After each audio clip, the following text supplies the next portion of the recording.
Hello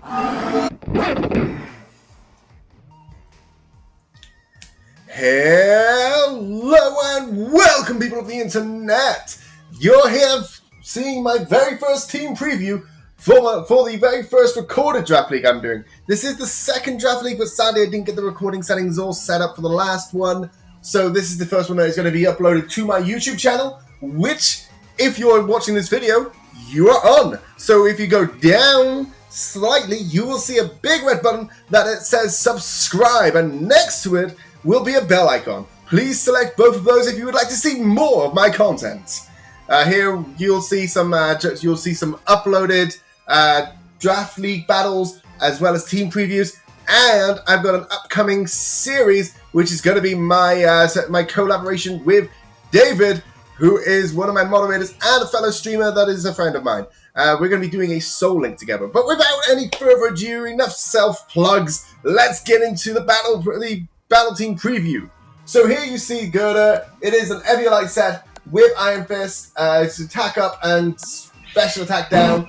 And you'll see that the stats here are not true as to what they're going to be in the battle, because the battle is going to be done at level 50. But if I pan over here, you'll see that it is a Defog, Mac Punch, Drain Punch, Rock Slide set, pairing nicely with its Iron Fist ability. This is mostly here to counter, as you can see on screen, my opponent's roster: Seismitoad as well as Umbreon. It can deal with the Lycan Rock, so it's there to deal with a number of those things. It can also deal with the Volcarona, as it is EV'd to survive most of Volcarona's hits without being at +1, and it can actually survive some of them at +1 as well. Now we've got pan down, you'll see the Dragapult set. Now this is a mixed attacking set using U-Turn and Draco Meteor along with Shadow Ball and Scald. The Scald is there mostly for the Volcarona. Again, I am very concerned about this Volcarona setting up in my face if I don't have coverage for it. So a lot of these Pokemon are going to have something that can deal with that. That is my biggest threat on his team. I'm also seeing the Seismitoad, which is going to be a problem if I'm trying to deal with Volcarona with water type attacks. I'm heavily expecting that Seismitoad to be coming. But this thing has Draco Meteor, Shadow Ball, and U-Turn as well. So it can deal with the Dragalage, it can deal with the Xatu, it can deal with a number of my opponent's things, and it has U-Turn to hit something heavily if it's not a favorable matchup. So it can go into something that is a favorable matchup. As you can see on my layout here, you can see the different Pokemon that are on the team before you see them in the preview. So the interesting thing about this Dragon Ball is actually its nature. I have chosen to go with a negative speed nature. This is because after EVs and running the calculations, I noticed that it can deal with the opposing Pokemon and outspeed them without needing to be a neutral nature.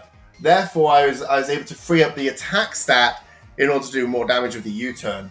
It is also Infiltrator to allow me to hit the Mimikyu through its disguise, and it's also a Life Orb to boost the damage it is dealing. Next you'll see the Wailord. Now this one's an Assault Vest set. This is a very tricky set for me to actually build. So it's a plus attack, minus speed. I'm not looking to outspeed anything. I'm looking to take the hits and then dish them straight back out, because this is all attacks, because that's why it's got a Assault Vest. It has Clear Smog, Heavy Slam, Surf, and Ice Beam. A mixed attacking set again. Now, this set can actually take a hit from a Lycan Rock and kill it with both the Heavy Slam and the Surf. So if the Seismitoad is still around, I'm going to hit this thing with a Heavy Slam. Now that means that if the Seismitoad switches in, it is going to take a Heavy Slam, which doesn't quite kill it, but it will deal a lot of damage. And you also see that it's got Ice Beam and Clear Smog. Clear Smog is there to stop the Mimikyu from setting up and to stop the Volcarona from setting up.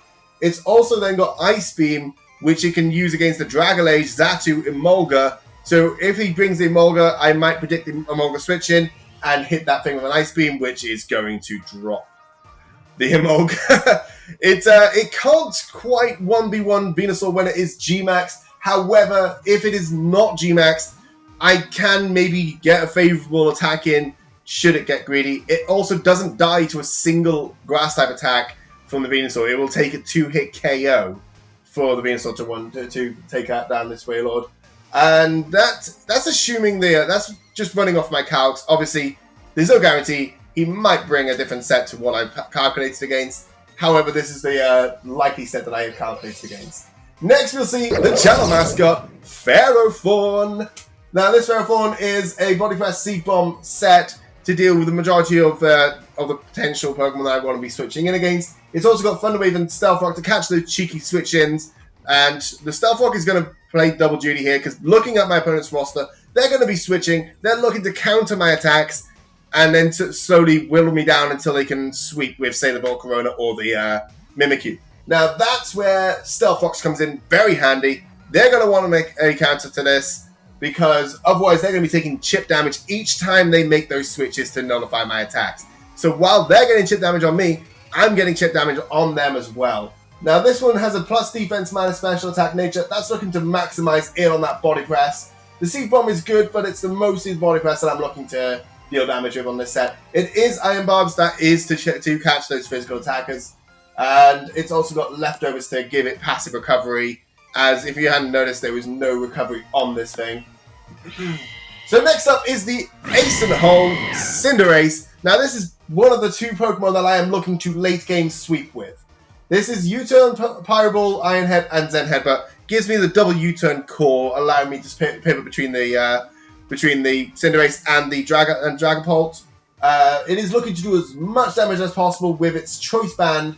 Blaze is its ability because I am not allowed Libero. Libero is banned in this draft league. It's a plus attack minus special attack nature. It's pretty standard. Its speed has been EV to outspeed all of his team outside of the potential Scarfer. And it is then everything else went into attack under defenses to allow it to take some hits. This thing can 1v1 the Lycanroc if need be. It's not something I want to be doing, but it can do it. That's assuming not banded. The Snorlax is our G-Max on the team. As you can see on the opponent's team, they have G-Max Venusaur. Each of us has a G-Max. Snorlax is my G-Max, and therefore you are probably expecting Gluttony plus Aguav Berry with the Belly Drum. Yes, it is going to be the Belly Drum set. It is running Zen Headbutt, Body Slam, and Heavy Slam. Now, these moves were chosen specifically for the fact that this thing is G-Max. I am looking to set up the Psychic Terrain. This is going to prevent the Salorock and the Shadow Sneak from the Mimikyu, as well as any other potential priority moves that my opponent's going to try to throw at me. It's got the Heavy Slam for boosting its defense, and it's got the Body Slam for recovering its berry. Now, this thing is going to try to deal as much damage as it can early on with the Belly Drum, getting it up to maximum attack, and just going to house. Just going clean out with them, and trying to get the sweep.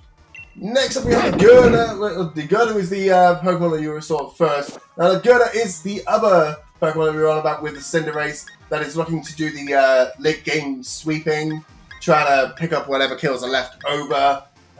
It does have the Mach Punch and Drain Punch. The Mach Punch, you might be thinking, well, I'm looking to set up Psychic Terrain. What are you thinking? Well, that is the early game plan. The early game plan is Psychic Terrain. Late game plan is clean up with Mach Punch. So this is the team roster for this week, guys. I hope you enjoy the battle. The battle is coming on Sunday. Bear with me. I know this isn't the best team preview that you've seen. I will hopefully improve over the season. We are jumping in late in the season. I am replacing a previous team captain, and that's because they did sadly have to drop out. I hope I can live up to their memories and try to finish off the season in the playoffs and just make them look good, really. So we have got other Pokemon, but you will see those as the weeks go by. I don't actually have a slide for my roster, but hopefully you guys will see the rest of them as it comes along. The one I am most looking forward to using, which isn't on this team this week, is my Morgrem. I am looking forward to getting the priority screens up. So the battle, like I said, is coming out on Sunday. You'll see a similar layout. The only change is going to be that instead of having the team preview, you're going to see the battle. So I hope you guys tune in for that. And remember, hit that like button, hit that subscribe button, hit that bell icon to be notified whenever I upload a new video. And if you would like to see me live, I will be live over on Twitch. I'm not streaming this weekend because I've got a bunch of videos to record. However, the streams will be returning Monday/Tuesday. So please, go give me a follow over there. and tune in for one of my streams, or just watch my videos here on YouTube. That is all for me, and I hope you guys have a good evening. Bye!